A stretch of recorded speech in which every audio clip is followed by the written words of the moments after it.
Kathy, they appear to be no closer to an agreement here, and students are still trying to figure out what to think. As you can see, dozens of their professors are still out here on the picket line. Just take a look at this. This used to be snow, and now it's ice. That's what authorities are worried about. Well, tonight, all these red seats are going to be full. This place is sold out. And meanwhile, check this out. Look at Carly here. She is just awesome. Such a good dog. Game starts at 7:07. It's the hottest ticket in town. You got any tickets left?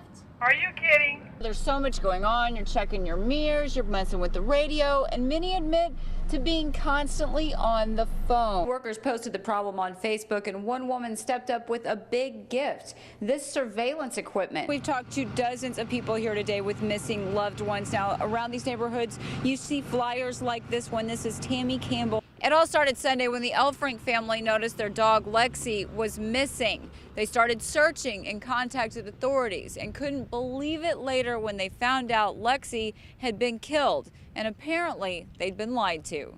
I know that when they found her, she was probably thinking, oh my God, I get to go home. And she probably had no clue what was coming until they did it. Jennifer Elfrink says lies add to the hurt she and her husband and 3 children feel after losing their dog of 14 years, Lexi. And how do you tell 2 10-year-olds and a 9-year-old that the police that we try to teach them is there to support them and keep them safe has done something like this? That's hard. Hope turned to heartache when Elfrink says she got a phone call from a stranger telling her Lexi had been picked up by the city, allegedly shot by a city officer and disposed of here at the compost site. Elfrink says she couldn't believe what she was hearing.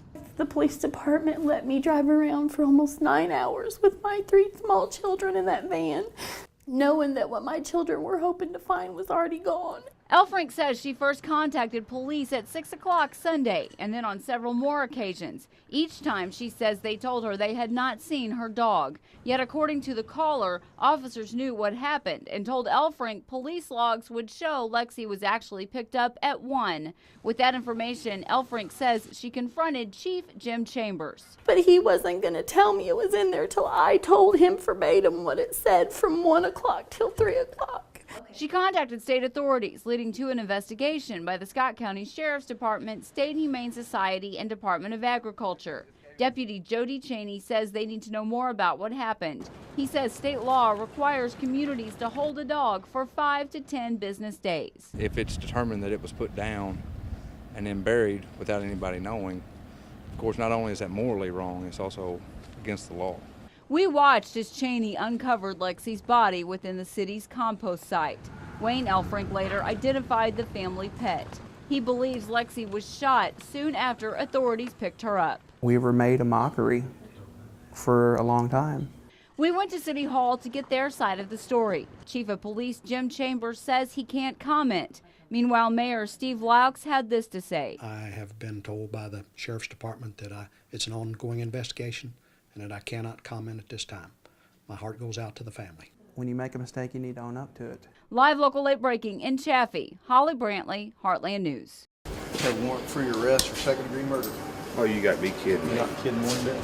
It appeared to be the last thing suspects expected.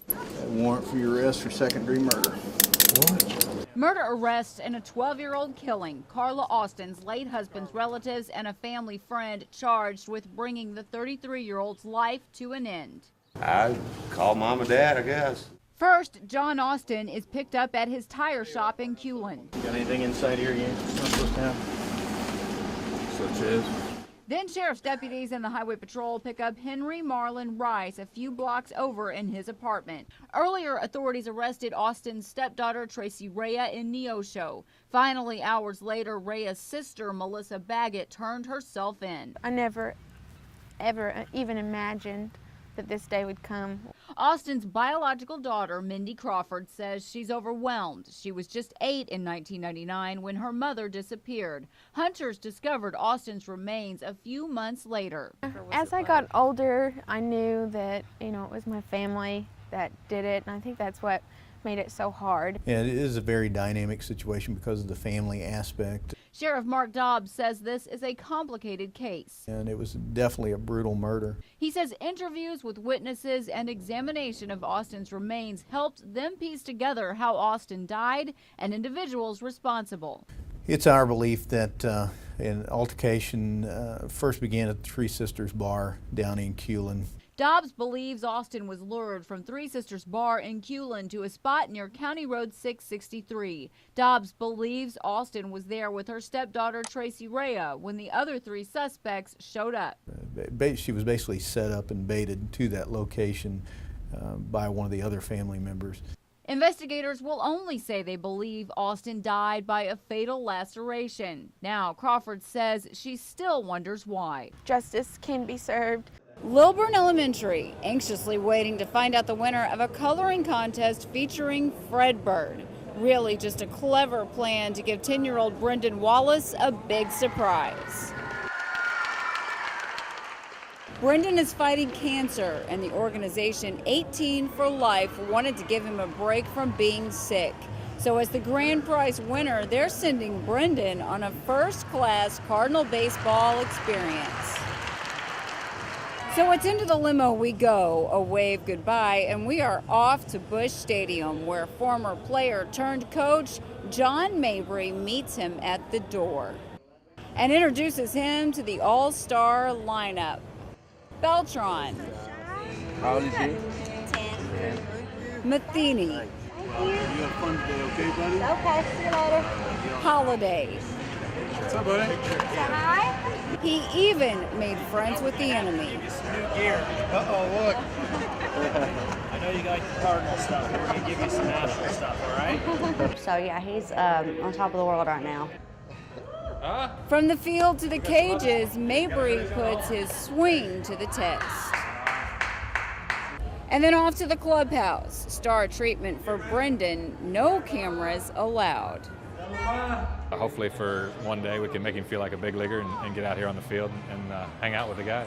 Getting to meet the players, getting to talk to them, that's just been, wonderful. And then the day ended with a friend that started it all, a chance to meet the real Fred Bird, a walk-off win for this little hero.